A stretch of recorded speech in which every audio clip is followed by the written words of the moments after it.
Entonces seguimos hablando del fruto producido por el hombre. Bien, aquí yo tengo un interrogante y quiero pedirles que ustedes me ayuden.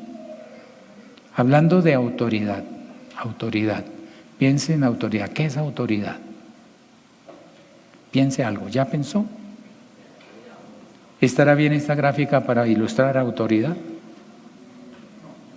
¿Por qué no? ¿Cierto que no es lo correcto? Pero ¿cuántos hogares de hoy se hace lo que dicen los niños? Yo no quiero esas botas, yo no quiero esa lonchera, pues no voy a estudiar. Pero vaya, papito, si no me he comprado, no voy.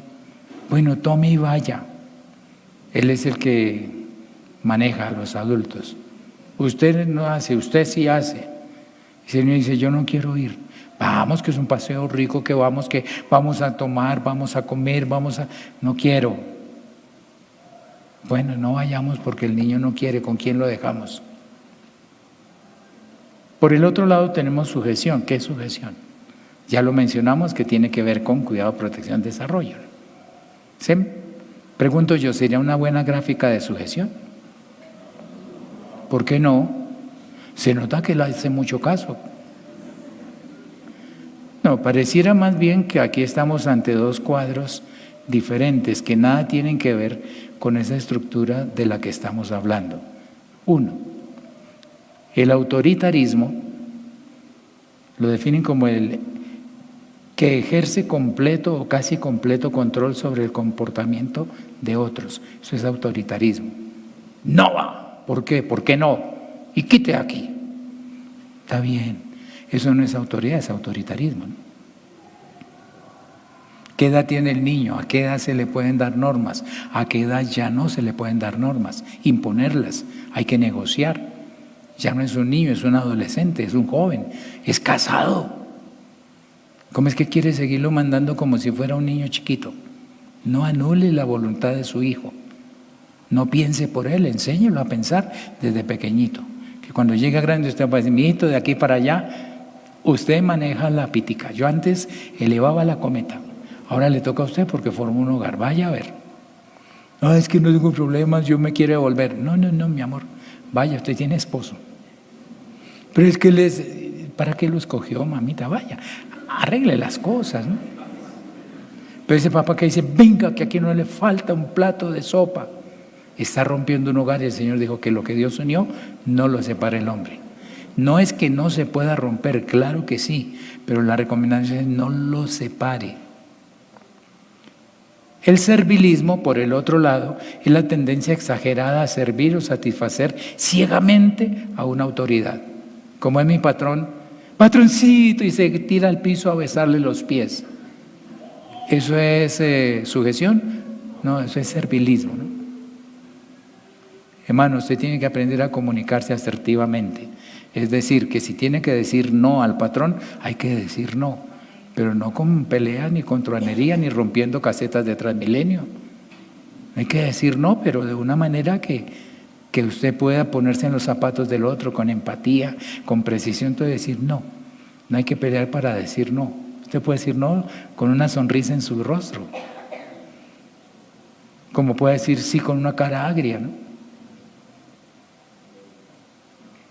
Entonces no vamos a caer ni en el autoritarismo ni en el servilismo. Recordemos que estas cosas, si nosotros miramos, estamos hablando de autoridad y sujeción. ¿Sí nota que eso va entrelazadito? ¿Yo me puedo sujetar a alguien que no tiene autoridad? Pregunto, ¿tiene sentido sujetarme a alguien que no tiene autoridad sobre mí? No. ¿Y yo puedo sujetar a otro sobre el que no tengo autoridad? No. Por eso el Señor dice que el Padre al Hijo que ama lo disciplina. Y desde temprano, desde cuando está pequeñito, no solamente le da ejemplo, enseñanza, amor, sino que también le da disciplina para ayudarlo a formar hábitos y que él sea una persona responsable. Para eso hay que ayudarlo. Entonces, si no tengo autoridad sobre él, no puedo sujetarlo. Usted puede ver un niño que va por la calle y va con la naricita labrada porque nadie lo suena. Y dice, venga, yo lo sueno. Seguramente que si el papá viene, ¿qué le va a hacer a mi hijo? ¿Por qué? Porque no es su hijo, es hijo de él. Y es tan fácil ver defectos en los hijos de otros, pero no es tan sencillo verlo en los nuestros. Es de que van sacando papel y lápiz porque hoy vamos a recibir una podadita. ¿Pero qué es mejor? ¿Que se salven o que se pierdan? Y que lleven frutos, ¿cierto? Entonces, si hay que quitar hojas y quitarles estorbos, hay que hacerlo, porque Él lleva fruto. Cuando me contaron el testimonio de la niña que tuvo su experiencia en el colegio y que enseñó y que estuvo en todo eso, yo pensé inmediatamente, Señor, si tú no has venido en un tiempito, vas a ser una buena líder de Dorcas, misionera, esposa de un pastor. Algo tiene Dios, ¿no? Pero si no lo podamos ahorita, aprende mañas y cosas del entorno donde viva, de las personas que la rodean, y eso que había bueno en ella se va a echar a perder. Entonces hay que mantener las tijeras bien firmes para poder ayudar. Entonces, sujeción sin autoridad no se comprende. Autoridad sin sujeción no se comprende. Por eso tiene que estar como tan ligadito lo uno con lo otro. Entonces el cuidado, mire que apunta a la sujeción o a la autoridad. ¿Dónde disparo la flecha? ¿Quién cuida? ¿El que se sujeta o el que sujeta al otro? El que sujeta, ¿cierto? El que tiene la autoridad. El desarrollo. ¿Quién se preocupa por el desarrollo del otro? ¿El que sujeta o el que se sujeta? El que sujeta. Por eso si un papá está pagando la pensión en el colegio, comprando los libros, sin decir, bueno, eso no se va a perder, mi amor, estudie, haga la tarea. ¿Qué pasó con los mapas? Es que no quiero hacerlos. ¿Cómo que no quiero? No, cuando llegue la vida laboral, como dice, es que no quiero ni ir a trabajar. Llega la quincena y hace rato lo han echado, ¿no? Y yo no sé por qué no para en ningún trabajo. Es que no hacía tareas cuando niño. Y como todas se las hacía la mamá o el papá o el tío o el otro hermanito, por esa maldición generacional de que las tareas que usted no hizo le tocará un día. Usted no hizo mapas, le va a tocar hacer mapas. Usted no hizo el bendito sistema solar, le va a tocar hacer sistema solar. Y no espera que su hijo aprenda a hacerlo cuando sea padre, que aprenda desde ahora. Lamentablemente algunos docentes prefieren un trabajo bonito, aunque sabe que el niño no lo hizo, pero quedó bonito. Debiera ser, lo hizo el niño, eso es lo importante. Quedó dañadito, pero lo hizo el niño.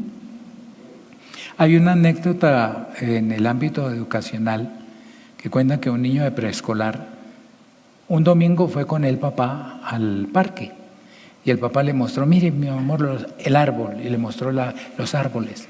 Y el niño miraba el árbol, ramas por aquí, ramas por allá, hojas. ¿Y eso qué es? Un rayo de sol que sale de ahí por entre las hojas, viene del sol, ya. Y eso fue una ardilla que va corriendo, ¡wow! Ardilla corriendo.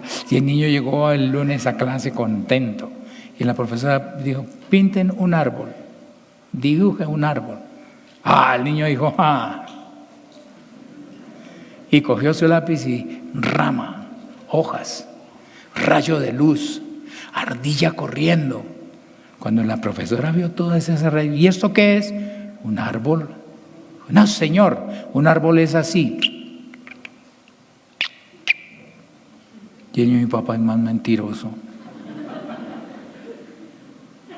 Porque es un preescolar y le dicen, tiene que aprender todo lo que le digan. Hermano, no, hay que tener el control. Porque usted tiene que cuidarlo y desarrollarlo. Allá le ayudan, pero no suelte el control. Entonces, ¿quién tenía razón? ¿Qué se parecía más a un árbol? ¿Lo que el niño dibujó o lo que la profesora le dibujó? Pues para la idea general, lo de la profesora, esa sí es la idea de árbol. Pero para el niño esa era la realidad del concepto de árbol.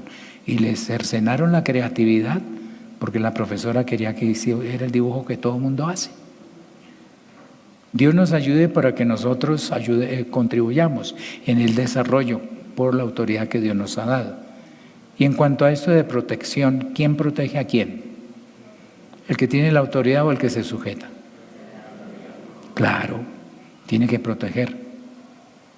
Si el niño quiere comer todos los días solamente helado, ¿qué le tiene que decir el papá o la mamá? No, mi amor, no. Tiene que comer verduras y proteínas. No quiero helado. Si sigue llorando es una mala actitud. Yo quiero helado. Bueno, venga, arreglamos el asunto. ¿Por qué? Porque tiene que aprender a comer balanceado. Y si no, terminará diabético.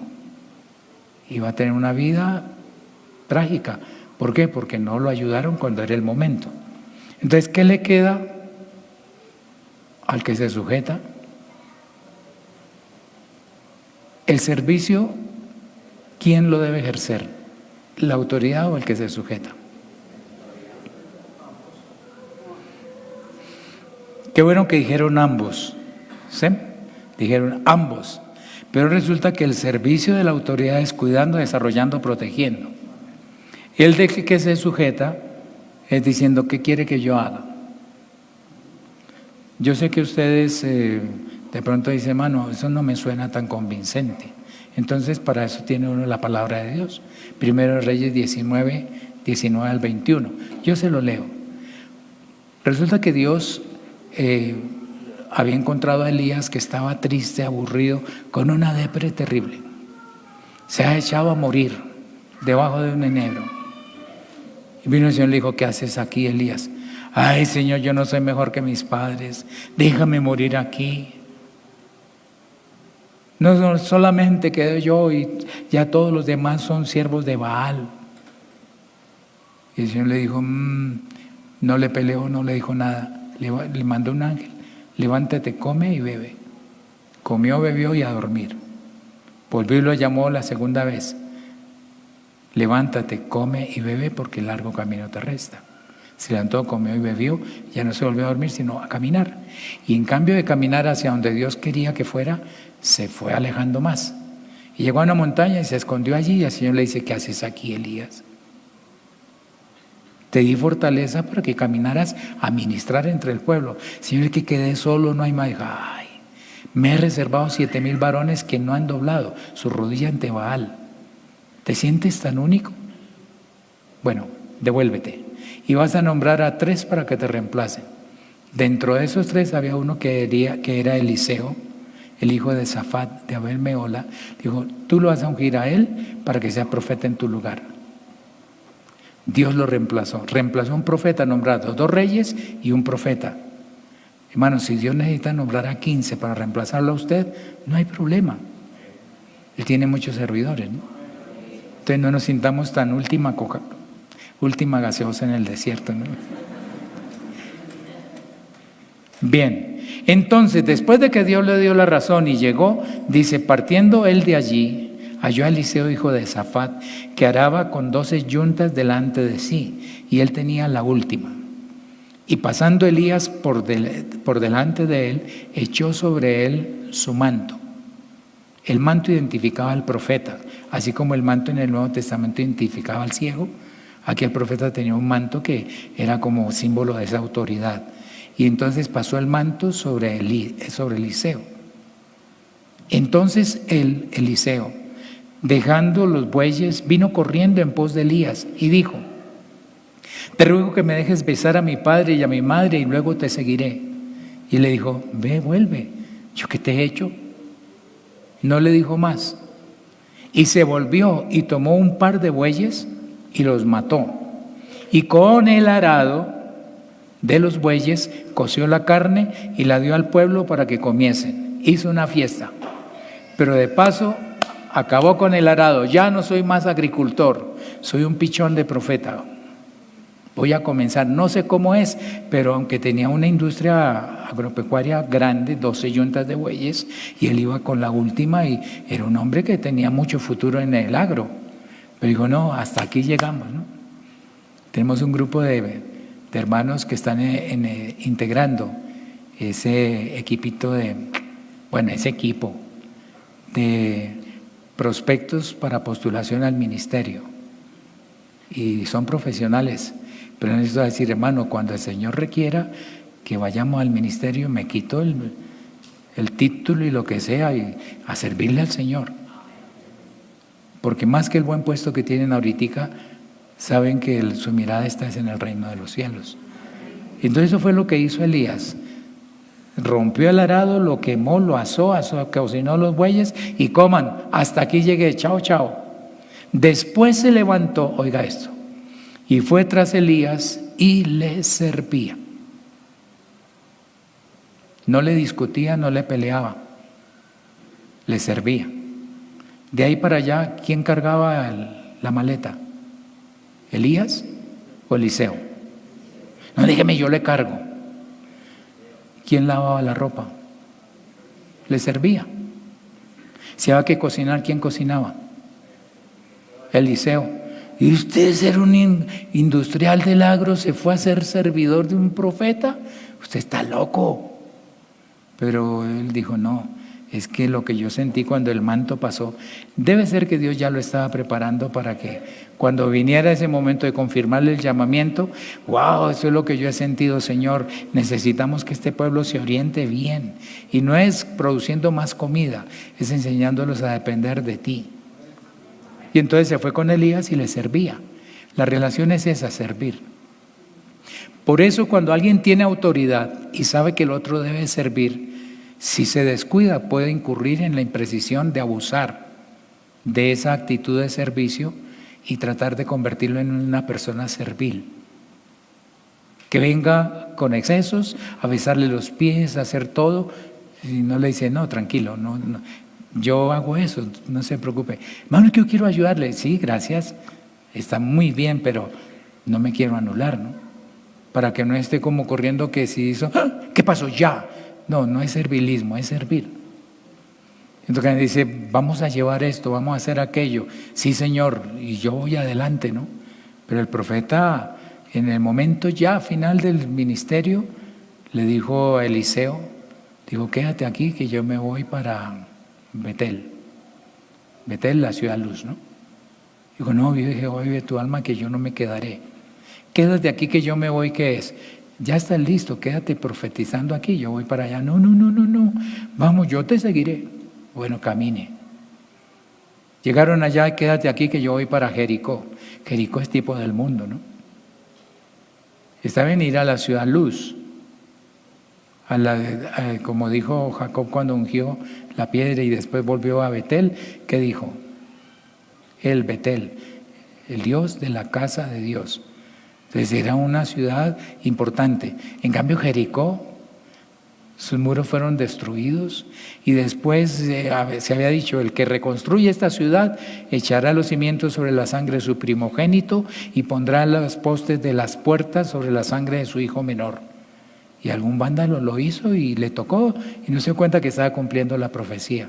Decirle que se va para el mundo y dice, ay no, allá sí no, entonces me quedo aquí en la ciudad luz. Pero dijo, no, está bien, no, vive Jehová, vive tu alma, que no te dejaré. Y se fue. Quédate aquí que voy para el Jordán. No, yo no te dejaré. Y a cada lugar que llegaba le decían los profetas que estaban ahí, si sabe que su Señor va a ser quitado de sobre ti. Y el que decía, uy, sí, ya es hora, que lo quiten, con eso yo quedo aquí con la investidura. Sí, ya lo sé, callad, no me atormente, que yo no estoy listo. Y seguía sirviéndole a Elías. Entonces, gracias a Dios cuando entendemos que nuestro hijo, todo el que se sujete tiene que aprender a servir, no a ser servil, sino a servir. Pregunto yo, un funcionario, es decir, un empleado público que está puesto para atender a los usuarios, a los ciudadanos, ¿está para servir o para mangonear? Para servir. Si es en una ventanilla y le preguntan, responda de acuerdo con el reglamento, todo, los horarios, sí, pero sirva. No sea déspota, no sea duro, ¿no? Y si es en un cargo directivo, pues también. Recuerda, hermano, el pastor es un siervo de todos ustedes, ¿no? Usted no está al servicio del pastor, el pastor está al servicio de ustedes. ¿Por qué? Porque eso es lo que Dios quiere. Él vino no a ser servido, sino a servir. Eso es lo que encontramos ahí en 1 Reyes 19. Lea todo el capítulo, mire qué pasó después. Es decir, gracias a Dios, porque finalmente Elías quedó reemplazando a Eliseo. Dios no lo dejó metido en un problema. Cuando llegó el momento de separarse, le dio la última capacitación. Vamos a hablar un poquito para reflexionar y acercarnos ya al final de la enseñanza de hoy. Uso apropiado de la autoridad. ¿Sí?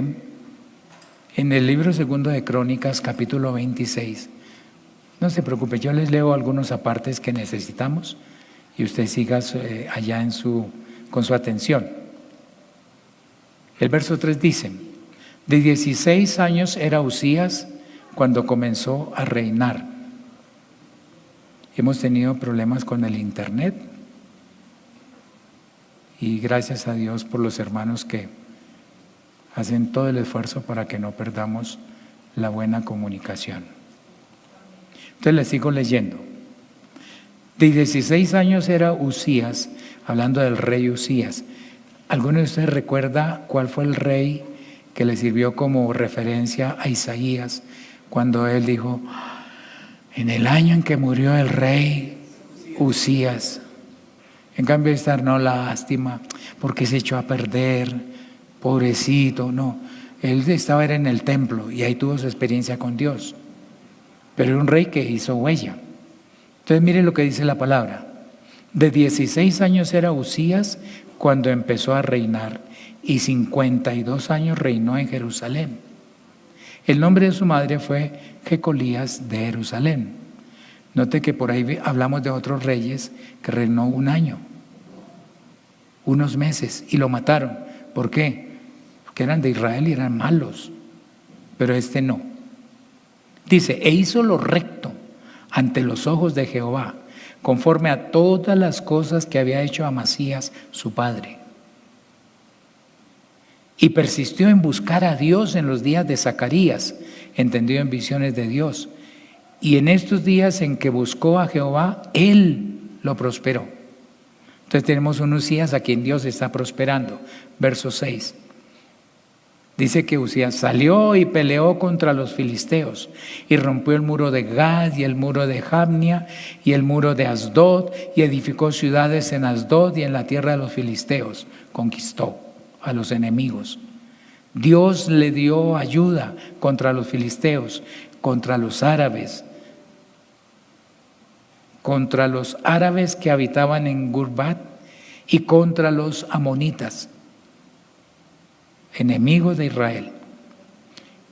Y dieron los amonitas presentes a Uzías y se divulgó su fama hasta la frontera de Egipto, porque se había hecho altamente poderoso. Ayúdenme a recordar esa frase. ¿Se ha hecho qué? Altamente poderoso. Entonces está usando apropiadamente la autoridad. Y dice la palabra: edificó también Uzías torres en Jerusalén junto a la puerta del ángulo y junto a la puerta del valle y junto a las esquinas y las fortificó. Hizo murallas con baluartes, esa partecita que sale para mayor fortaleza. Asimismo edificó torres en el desierto y abrió muchas cisternas, porque tuvo muchos ganados, así en la Cefela como en las vegas y viñas y labranzas, así en los montes como en los llanos fértiles, porque era amigo de la agricultura. Es decir, era un hombre de industria, era un hombre de construcción, de hacer murallas, pero también de hacer producir la tierra. Tuvo también Uzías un ejército de guerreros. Y les resumo: jefes de familias valientes y esforzadas eran 2.600, jefes de familias. El ejército de guerra de 7.500 guerreros poderosos y fuertes. ¿Cuántos eran en total entonces? ¿Cuántos guerreros? 7.500. ¿Y 2.000 jefes? 9.500. Y Uzías preparó para todo el ejército escudos, lanzas, yelmos, coseletes, arcos y hondas para tirar piedras. Pregunto yo, ¿fue que Uzías se puso él mismo a hacerlo? No, tenía quienes trabajaran. ¿Qué era lo que él estaba usando? Su autoridad. Hagamos unas lanzas para todos. Tú, sí, necesitamos que cada uno esté armado. No que uno con lanza y el otro con un palito. No, vamos a darles armas. Hay que traer mucho hierro, pues vaya, tráigalo. Bronce, tráigalo. Y los armó a todos. Y sigue diciendo la palabra. E hizo en Jerusalén máquinas inventadas por ingenieros. No eran solamente orfebres, también ingenieros.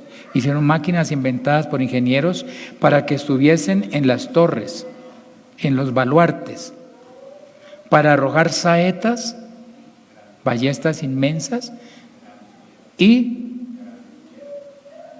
arrojar grandes piedras.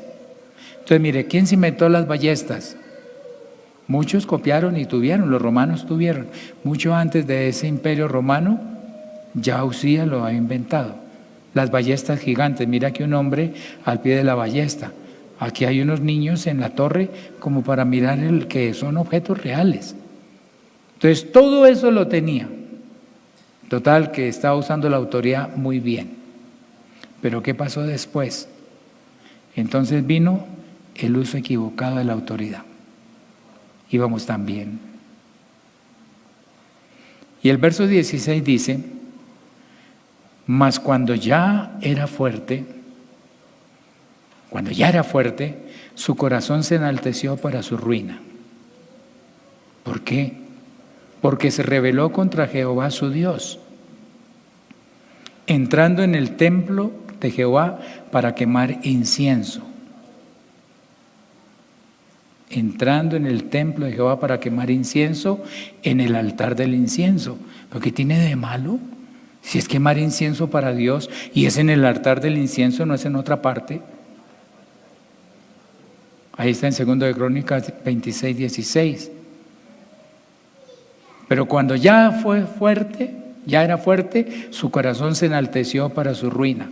Hermano, tenga cuidado, cuando usted ya consiguió carrito, negocio, una familia estable, su corazón se puede enaltecer para su ruina. Ahí sí que hay que tener cuidado, porque fácilmente podemos atribuirnos cosas que nunca debiéramos haber hecho. ¿Por qué fue grave eso? Entonces yo le muestro lo que dice aquí la palabra.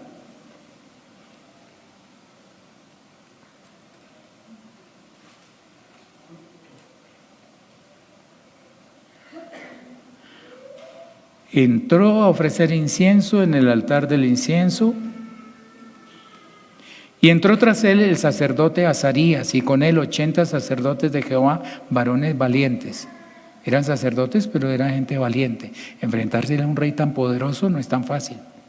Pero entraron detrás de Azarías y se pusieron contra el rey Usías y le dijeron, no te corresponde a ti, oh Usías. Miren la expresión de respeto, oh Usías, el quemar incienso a Jehová, sino a los sacerdotes hijos de Aarón, que son consagrados para quemarlo. Sal del santuario porque has prevaricado y no te será para gloria delante de Jehová Dios. Le había ido también construyendo, haciendo armas, manejando ejércitos, manejando cultivos, que dijo, también puedo meterle la mano a lo espiritual. Y se fue a quemar incienso en el altar del incienso. Se le olvidó que él no estaba autorizado para eso, que por encima de él había uno con autoridad. Y le miró el sumo sacerdote Azarías,